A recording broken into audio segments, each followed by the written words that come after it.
Bon, t'as vu, finalement, on en sait un peu plus sur le mec non violent qui est mort dans un guet-apens au meeting de Rima Hassan. Et un peu comme à chaque fois que l'extrême droite ouvre sa gueule, y a pas grand chose à garder. Ce qu'empêche pas ces laquais de reprendre en cœur. Parce que du coup, on serait plutôt sur du militant néo-fâchelard qui est mort dans une bagarre qu'il était venu provoquer. Et le rapport avec Rima Hassan, c'est juste parce que c'est toujours de la faute des Arabes. Alors bagarre que des gens l'ont poussé à faire, hein, évidemment, mais qui a pas dû nécessiter qu'on pousse bien fort non plus. Parce que selon ses propres camarades, il en était vachement fier quand même. Ses derniers mots auraient même été, c'est quand qu'on remet ça. Question non-violence, ça défilait avec le C9M apparemment. Alors à moins de considérer que la nostalgie des chambres à gaz, c'est pas violent, ça va pas être facile à tenir ça. Il militait aussi à l'Action française, qui lui a rendu hommage tout en manquant pas de cracher à la gueule de Némésis en passant. Alors sûrement pas pour les mêmes raisons que toi par contre. Hein. Eux c'est parce qu'ils pensent que Cordier et ses potes c'est les larbins des juifs. Cordier qu'on a d'ailleurs pu voir vachement affecté par la mort du Nasillon, mais pas parce qu'elle s'en sentait responsable. Sinon on l'aurait peut-être pas vu célébrer ça comme une victoire le soir même en buvant des coups. Non, c'est parce que c'est une excellente comédienne en fait. Pour le moment, ce qu'on sait à peu près, c'est qu'il y a bien eu une bagarre, mais dont on sait même pas si c'est celle-là. Les attaques de Faf, c'est pas rare à Lyon. Et où ça s'est cartonné à 20 contre une vingtaine, donc c'était plutôt équilibré. Si tu décides de regarder ça comme un duel d'aristocrates, ce que c'est évidemment pas, hein. On parle de mecs qui s'attaquent à des meufs pour leur arracher leur voile. Sauf qu'il y en a 3 qui se sont fait abandonner sur place par l'équipe qui a pris une rouste, dont on sait même pas laquelle c'est, ni même s'il y avait bien Quentin dans le lot. Mais ça peut tout à fait être les Faf, hein, parce que ça joue les Spartiates sur les réseaux, mais dans la vraie vie, ça se barre évidemment en laissant les plus faibles derrière. Mais bon, ils ont pas non plus menti sur la marchandise pour une fois. C'est revendiqué l'abandon des plus vulnérables chez eux. C'est même structurant dans leur idéologie. Alors non, personne ne devrait mourir, mais pour que personne ne meure, il est indispensable que ceux dont les idées tuent se retrouvent hors d'état de nuire. Et comment t'empêches des types qu'on a convaincus qu'il fallait qu'ils soient prêts à mourir pour faire du mal à d'autres? Le seul moyen, c'est d'empêcher ceux qui leur chient dans le crâne de le faire. Mais au cas où ça t'aurait échappé, il y a déjà des crânes qui débordent. Et pendant que la propagande carbure, au point qu'on est limite à déclarer un jour de deuil national quand un nostalgique du Troisième Reich claque de ses propres convictions, leurs larbins, ils chassent, ils agressent, ils protègent les chefs et attaquent leurs adversaires, ils provoquent et en instrumentalisent les conséquences. Personne devrait mourir, effectivement, mais ces gens tuent, et leurs victimes, elles meurent pas pour ce qu'elles pensent ou ce qu'elles font, elles meurent pour ce qu'elles sont. Et les médias, l'indignation variable qui valide et encourage ça par la reprise du récit fâchelard et la criminalisation de ceux qui l'affrontent, ils vont devoir prendre leurs responsabilités, que ce soit dans la mort des Quentin, comme dans celle de leurs victimes, et notamment celle à venir. Parce que ça va pas s'arrêter tout seul, figure-toi.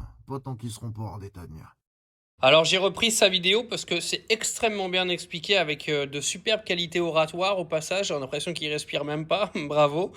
Mais c'est une dinguerie hein, cette affaire Quentin là, parce que vous avez tous les décérébrés d'extrême droite, là les patriotes, là qui sont tous de sortie en mode la gauche elle tue, alors que l'extrême droite passe son temps à tuer. Il y a des vidéos qui traînent de partout sur Twitter de groupuscules d'extrême droite qui agressent des gens dans la rue, mais c'est pas grave.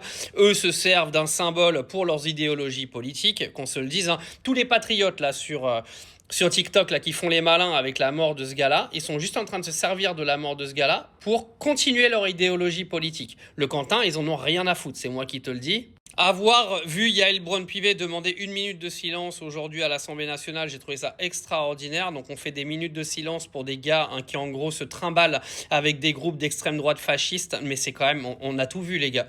Vous savez, il y a une époque, dans le foot, il y avait beaucoup plus de rassemblements de supporters, de hooligans pour se foutre sur la gueule au lieu d'aller voir un match de foot.